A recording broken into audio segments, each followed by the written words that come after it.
¿Sabías que una mujer del siglo XVIII afirmó haber visto, con sus propios ojos, el nacimiento de Jesucristo?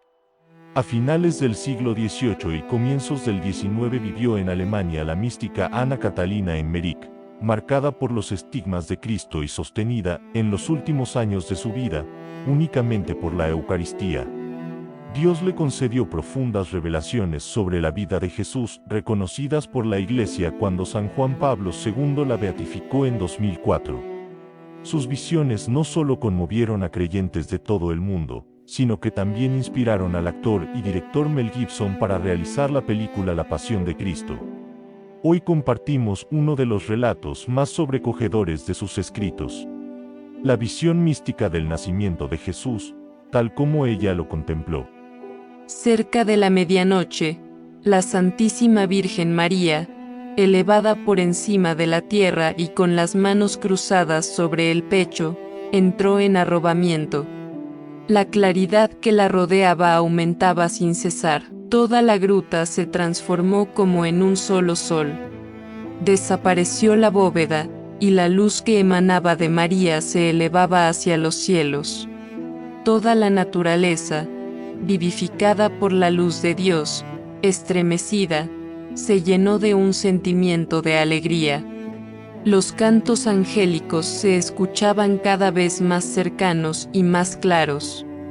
La Santísima Virgen María, fijando constantemente su mirada en su Dios, adoraba a aquel de quien se había convertido en madre, y que, bajo la forma de un niño recién nacido, débil y pequeño, yacía delante de ella sobre la tierra.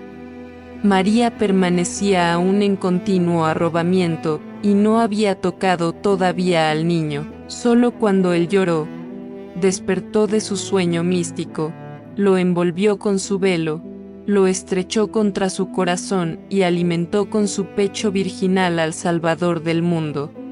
Entonces una multitud de ángeles, en forma humana, la rodeó, rindiendo adoración al Dios niño. Ya había transcurrido una hora desde el nacimiento del Verbo encarnado, cuando María llamó a José, que aún oraba con la frente inclinada hasta el polvo. Él acudió apresuradamente a la llamada de María y cayó de rodillas, lleno de gozo, de amor y de santo temor.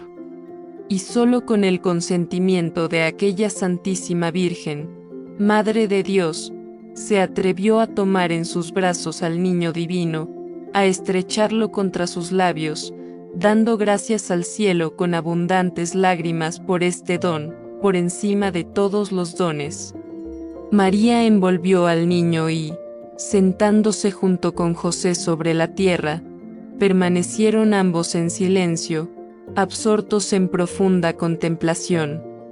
Delante de ellos descansaba el Salvador recién nacido, un infante envuelto en pañales como los demás niños, pero más hermoso y más resplandeciente que el sol. Después colocaron al niño en el pesebre, cubierto con una alfombra y adornado con musgo y hermosas plantas, y allí, inundados de lágrimas de alegría, cantaban himnos de alabanza. José dispuso el asiento y el lecho de María junto al pesebre. Allí la Madre de Dios se sentaba o se arrodillaba, permanecía de pie o descansaba con sueño natural, pero nunca experimentó enfermedad alguna ni cansancio propio de la naturaleza humana. Antes y después del nacimiento del Señor Jesús, estaba toda envuelta en un vestido de blancura como la nieve. Era este el símbolo de su virginidad en la maternidad divina. En la noche en que nació el Salvador, una impresión extraordinaria sacudió a toda la naturaleza. Los hombres y los animales, las aves y las plantas, todo estaba animado por una alegría inexplicable. Los hombres de corazón puro estaban llenos de esperanza y de gozo, los malvados, de tristeza y de temor. Las flores exhalaban un perfume hasta entonces desconocido. Manantiales brotaban de la tierra. una neblina luminosa se extendía sobre el valle de los pastores, y sobre la ciudad de Belén pendía una nube de color rojo oscuro.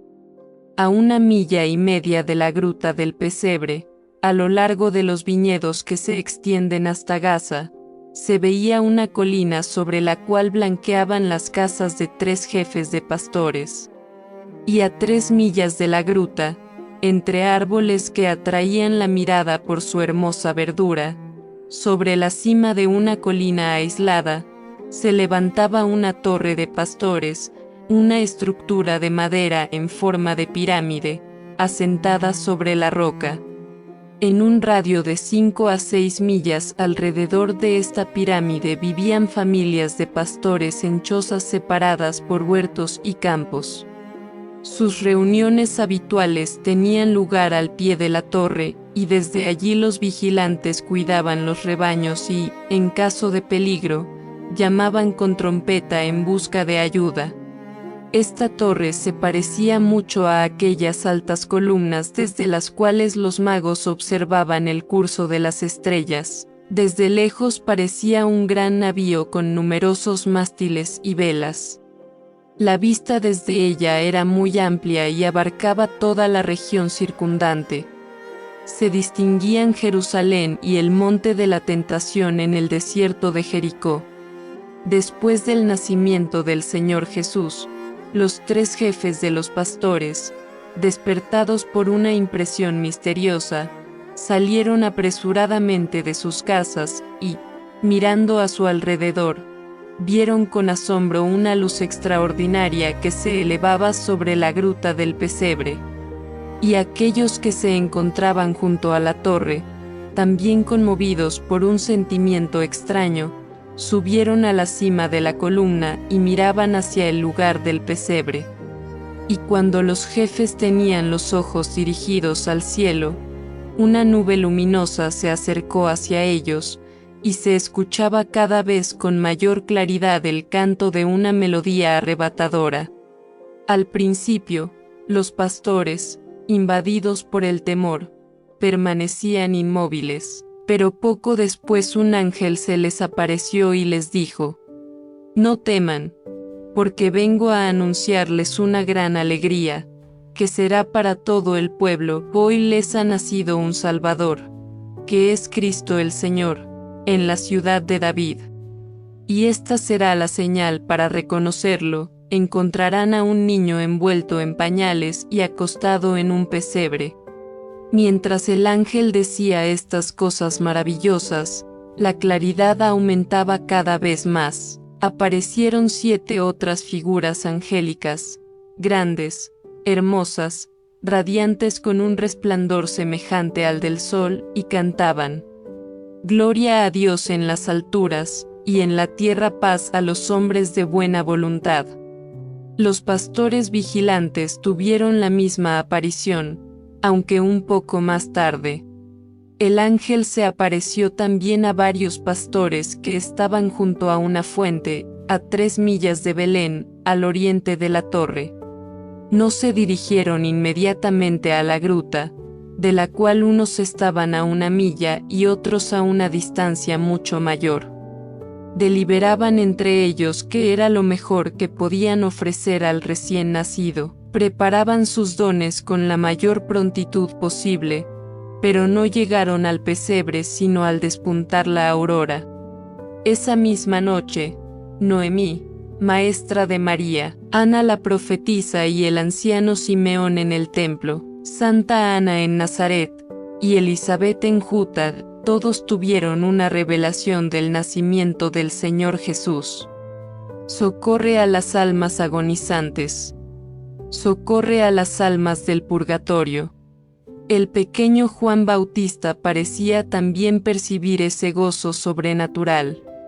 Y en estas visiones reconocían a María, pero no conocían el lugar de ese acontecimiento maravilloso. Solo Santa Ana sabía que en Belén debía cumplirse ese deseado misterio de salvación. En ese mismo tiempo fui testigo de un hecho prodigioso en el templo de Jerusalén, los rollos de pergamino de los saduceos fueron arrojados varias veces de un armario por una mano invisible y se dispersaron en todas direcciones. Los saduceos, atribuyendo este hecho a hechicería, se llenaron de gran temor y entregaron una considerable suma de dinero para mantenerlo en secreto. En Roma, en cierta parte de la ciudad más allá del Tíber, donde habita una gran cantidad de judíos, en el momento en que nació el Salvador, brotó una fuente de aceite. En el templo de Júpiter, la bóveda se desplomó y destrozó en pequeños pedazos la magnífica estatua de ese ídolo. Los paganos, aterrorizados, ofrecieron sacrificios y preguntaron a la diosa Venus qué presagiaba tal acontecimiento. Entonces el espíritu maligno, por boca del ídolo, respondió: la Virgen Purísima ha dado a luz un niño. En el lugar donde brotó la fuente de aceite se levanta hoy una iglesia dedicada a la Madre de Dios. Santa María del Trastevere lleva también el nombre de Santa María de la Fuente del Aceite, Sancta Maria Fonte Olei. 70 años antes había vivido en Roma una mujer piadosa llamada Sirena, según parece, judía, que tenía visiones y profetizaba. Al ver que adornaban la estatua de Júpiter con oro y piedras preciosas, dijo abiertamente a los paganos que llegaría el momento en que ese ídolo se derrumbaría en ruinas. Los sacerdotes de los falsos dioses la apremiaron para que señalara la época, y como no lo sabía, la encerraron en prisión. Pero por gracia de Dios lo conoció por revelación y pudo comunicarles que aquello sucedería cuando la Virgen Purísima diera a luz un hijo. Esta profecía provocó burlas, fue juzgada como loca y puesta en libertad. Los funcionarios romanos y Lentulo, bisabuelo del mártir San Moisés y de Lentulo, uno de los amigos de San Pedro, comprobaron con certeza ese acontecimiento y la aparición de la fuente de aceite. El emperador Augusto fue también testigo ocular de un fenómeno en el cielo. Vio un arco iris y dentro de él a una virgen con un niño. Consultó a los adivinos sobre el significado de esa visión, y un oráculo que hasta entonces había permanecido mudo anunció de inmediato que aquella visión presagiaba el nacimiento de un niño al cual todos los monarcas de la tierra estarían sometidos. El emperador mandó erigir un altar en la colina donde tuvo esa visión y ofreció sobre él numerosos sacrificios al primogénito de Dios. En Egipto, más allá de Mátira, Heliópolis y Menfis, un oráculo quedó súbitamente mudo. El rey de aquella región mandó ofrecer sacrificios para que recobrara la voz. Pero por el poder de Dios respondió que estaba obligado a desaparecer en la nada, porque había nacido el hijo de una virgen, y que en ese lugar debía levantarse pronto un templo. El rey mandó retirar el ídolo y construyó un monumento dedicado a la Virgen y a su niño, donde se les rendía culto según el rito pagano. Los tres reyes también tuvieron una visión milagrosa en el momento del nacimiento del Señor Jesús. Como astrólogos, observaban el curso de las estrellas desde una torre construida para ese fin sobre una montaña elevada. Uno de ellos, acompañado de varios sacerdotes, se dedicaba constantemente a esa ciencia de observación, y todos compartían por escrito sus observaciones. Dos de los sabios, en aquella noche dichosa, observaban desde la torre. El tercero vivía más lejos, hacia el oriente del mar Caspio.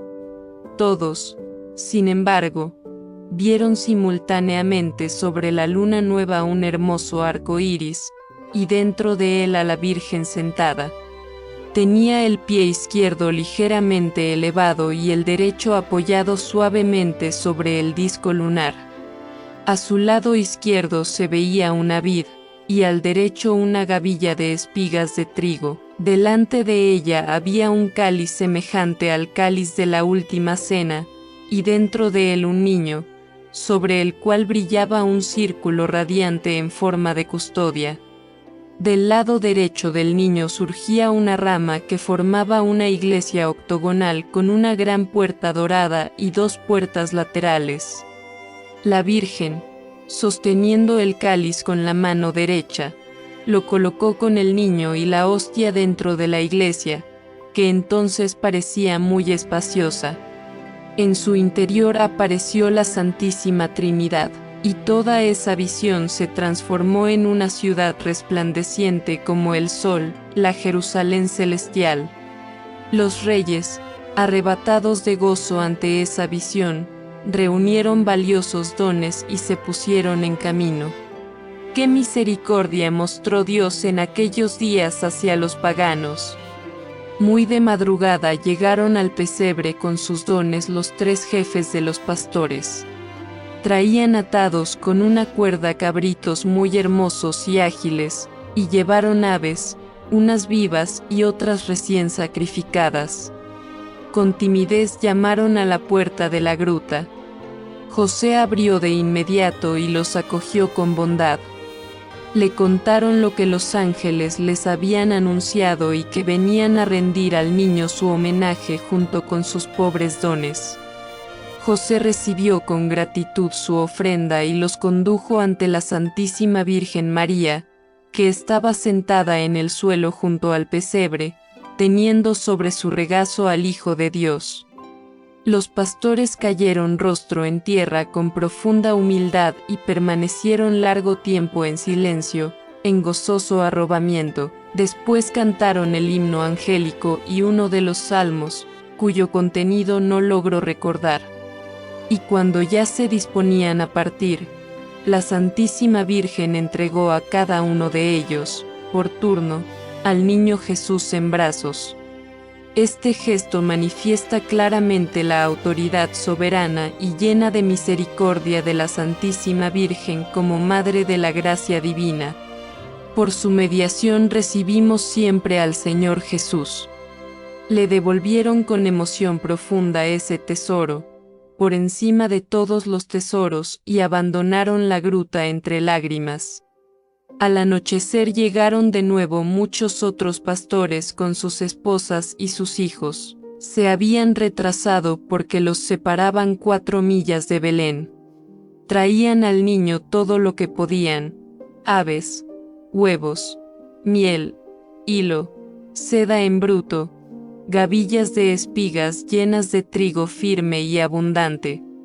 Entregados sus dones a José, se acercaron humildemente al pequeño Jesús, junto a quien permanecía sentada continuamente la Santísima Virgen María. Rindieron homenajes de adoración y amor a la Madre Virgen y al niño. Se arrodillaron y cantaron Gloria in excelsis Deo, salmos y otros cantos.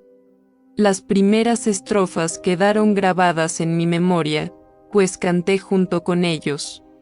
Niño, nuestro querido Salvador, hermoso y sonrosado como un botón de rosa, por nosotros te has hecho pobre, aunque el cielo y la tierra te sirven. Después de esta adoración se acercaron al pesebre. Habrían querido llevárselo consigo y guardarlo en su propio corazón. Algunos pastores ayudaron a José a disponer más cómodamente la gruta del pesebre y las grutas laterales. Varias mujeres de la estirpe de los esenios, que habitaban en el valle cercano, servían a la Santísima Virgen. El mismo José las había invitado, pues las conocía desde su niñez, cuando huía del maltrato de sus hermanos. Ellas sostenían a la Sagrada Familia con los alimentos necesarios y se ocupaban por turnos de las labores domésticas. En aquellos días fui testigo de una escena profundamente conmovedora. María y José estaban de pie ante el pesebre y contemplaban con viva emoción al niño Jesús. De pronto, el asno dobló ambas rodillas y bajó la cabeza hasta el suelo. Ante este espectáculo, los ojos de María y de José se llenaron de lágrimas. Santa Ana envió desde Nazaret a una pariente suya junto con un anciano, llevando diversos objetos para María. La vista del niño causó en ellos una profunda impresión, y el anciano servidor se deshacía en lágrimas. María, conforme a los deseos de su madre, retuvo a la pariente consigo, y el servidor regresó con prontitud para dar cuenta de su encargo. La Santísima Virgen María, con el niño Jesús y su servidora, salió de la gruta del pesebre y se refugió en aquella donde, en el momento del nacimiento del Señor Jesús, había brotado la fuente. Esta vez permaneció allí 4 horas. Más tarde, por una advertencia interior, volvió a permanecer allí durante 2 días. La difusión de los acontecimientos prodigiosos provocados por el nacimiento del niño hizo que los enviados de Herodes se asomaran a la gruta del pesebre. Hicieron algunas preguntas a José, pero, impresionados por la sencillez y la pobreza de aquel santo varón, se marcharon pronto riendo, y la Santísima Virgen regresó con el niño al pesebre.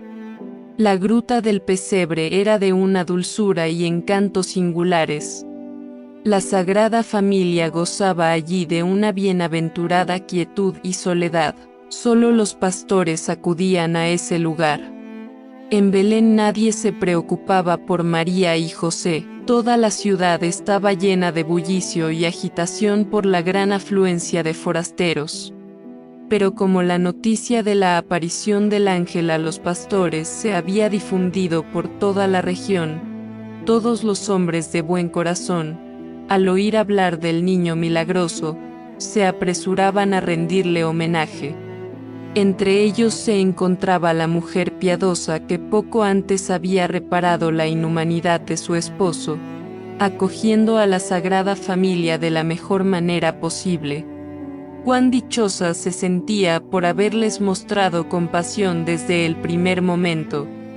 De los abundantes dones traídos por los pastores, la Sagrada Familia conservó solo una pequeña parte, el resto fue distribuido entre los pobres. El buey y el asno, se arrodillaron ante él, porque reconocieron a su Creador. Queridos lectores y oyentes, no seamos peores que el asno perezoso que en el pesebre reconoció a su Señor. Rindamos la adoración debida al Señor Jesús en todo lugar y en todo momento, y de manera especial en sus moradas eucarísticas. En el pesebre de nuestro propio corazón, cuando lo recibimos en la Sagrada Comunión. Que ese pesebre sea al menos tan digno como el de Belén. Pidamos a María y a San José que lo purifiquen, que lo calienten con su amor, que lo adornen con virtudes y lo custodien de toda mancha. Y así, en el silencio de una gruta olvidada, nació aquel que venía a salvar al mundo. Lo que los ojos humanos no vieron aquella noche, el cielo lo reveló a los humildes. Que este misterio permanezca en nuestros corazones.